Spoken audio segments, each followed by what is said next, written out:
Welcome to the Critical Hits video. Here we have an urban mech, which will be our demonstrational mech for the day. I first want to bring your attention to the fact that we have an armor diagram here, and we have an internal structure diagram here. The internal structure is what the armor protects. This is the skeleton of the mech. You can see this houses what's over here in the critical hit table, such as the shoulder, upper arm actuator, a small laser, and so forth for all the internal structure locations, which are protected respectively by their various locations on the armor diagram. So the left arm armor protects the left arm internal structure, and so forth for the rest of it. Now we demonstrate how a critical hit can work. Let's say this urban mech gets hit with an AC-10 and a small laser, and both of them hit in the left arm. And let's say that the AC-10 hits first. So we mark off 10 damage bubbles on the left arm for the AC-10.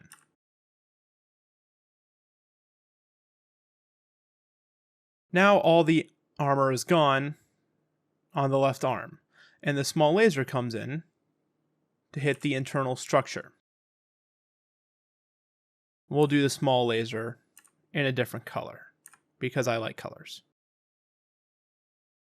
Now that the left arm has been hit, we have damaged internal structure. And when we damage internal structure, we get a chance to have a critical hit. To see if we get this critical hit, we roll on the critical hit table, which is right here. And we roll. 2d6. 6. All right. As you see, a 6 is between 2 and 7, so that would be no critical hit. The attack would be done. We did not get a critical hit.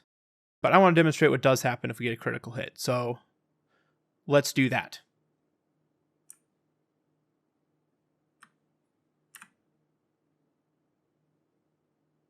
All right, 10. As we can see on the table, 10, we roll 2 critical hit locations. Turning to the critical hit table, as you recall, we had those there. Now, we got 2 critical hits in the left arm, so let's draw our attention to this area here. Notice how this internal structure location is divided into 2 blocks, one there and one there. There's a potential to have a critical in either one of these 2 blocks. To find out which of the 2 blocks we got a critical hit in, we first roll 1d6. On a result of 1 through 3, we are in this top block. On a result of 4 through 6, we're on this bottom block. So let's go ahead and give that a try. 2, so we're up in this top block. But you'll notice that everything in this bottom block here says roll again.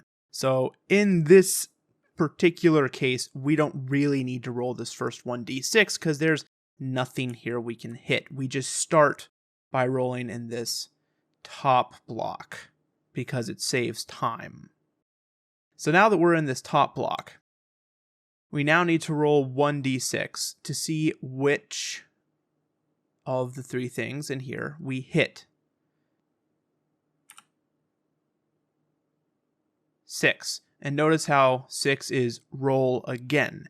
In the event that we roll again, we start over by rolling 1d6 to see if we're in the top block or the bottom block again, ordinarily. But in this case, there's nothing here. So we just roll a d6 again. All right. Nope. Roll again. So we roll again. 1. All right. 1. That is the shoulder. The urban mech's left arm shoulder has been damaged. And we receive penalties to doing stuff with the left arm. Now, I can never remember all of the penalties for all of the critical hits in this game, because I don't want to, and I don't need to. it's very easy to look up what the critical hit penalties are because they're very simple. You can find them on page 47 of the BattleTech manual or page 125 of Total Warfare. Or you can simply use the cheat sheet that I found, which is fan-made, and it is right here. And we can see this mech got hit in the shoulder, so the mech now has a +4 to weapon attacks, a +2 to pushing, and no punch nor physical weapon attacks can happen.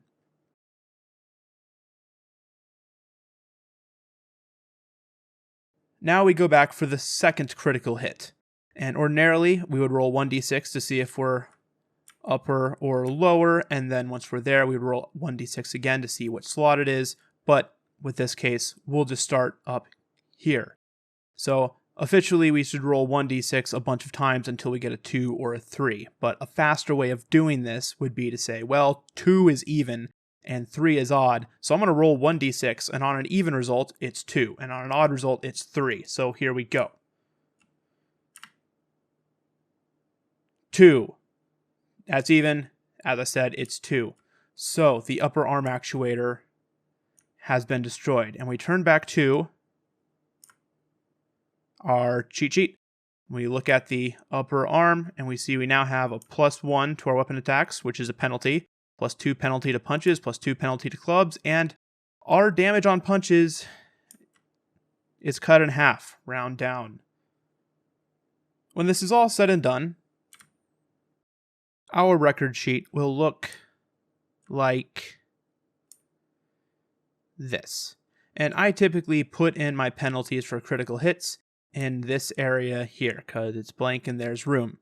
But sometimes I don't think that's enough room or I want to put other stuff in there, so I'll just use a blank sheet of paper to keep track of it as well. Or you can just flip this record sheet over on its back and use the back side to keep track of this stuff, because I'm not going to remember it all. I write everything down.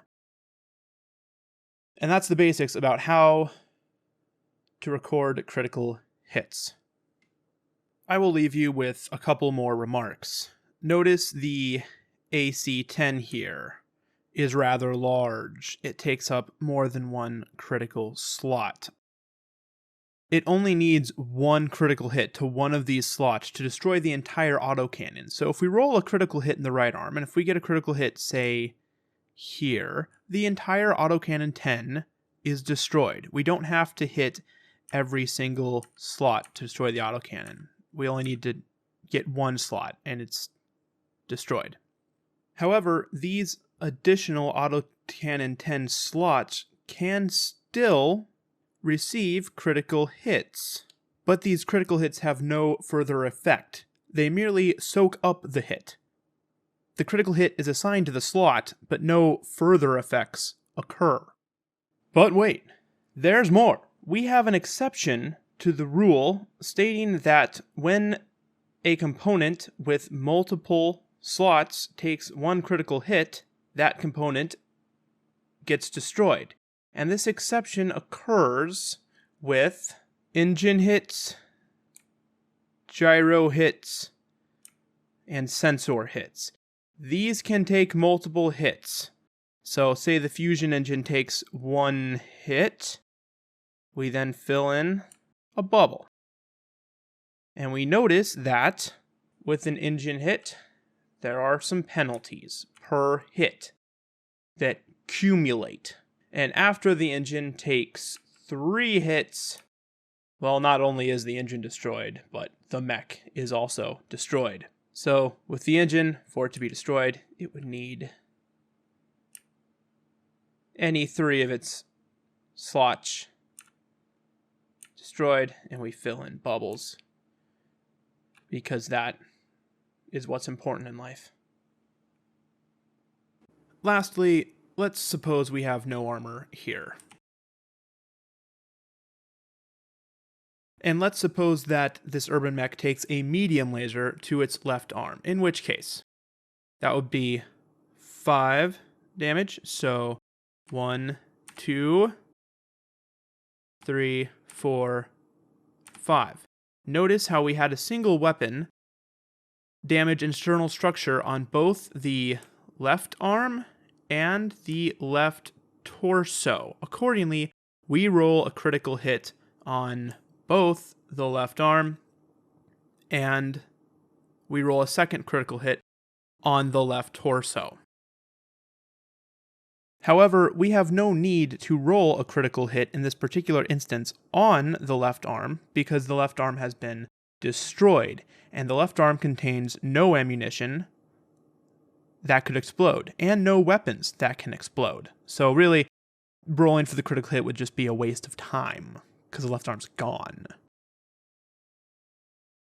However, if the left arm contained some ammo or a weapon that could explode, we would then need to roll the critical hit to see if the ammo gets hit, because then the ammo will explode, or to see if the explodable weapon explodes, because then it will explode and damage will transfer from the left arm into the left torso's internal structure.